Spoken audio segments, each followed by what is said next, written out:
There is nothing worse than turning on your air conditioning on a scorching hot summer day, expecting a blast of Arctic air, only to be hit with a humid, lukewarm breeze. If you scan your car and see code P0534, your car is actually trying to save itself from a very expensive meltdown. This code stands for Air Conditioner Refrigerant Charge Loss.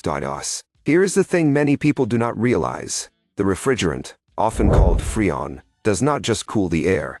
It carries special oil that lubricates your AC compressor. If the Freon leaks out, the oil does not circulate, and your compressor could grind itself to death, filling your system with metal shavings. To prevent this catastrophe, your car uses a low-pressure cutoff switch.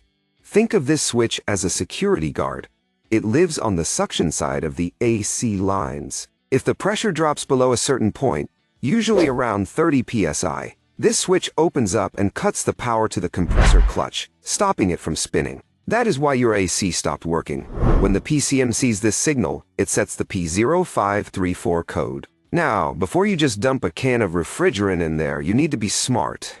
You likely have a leak.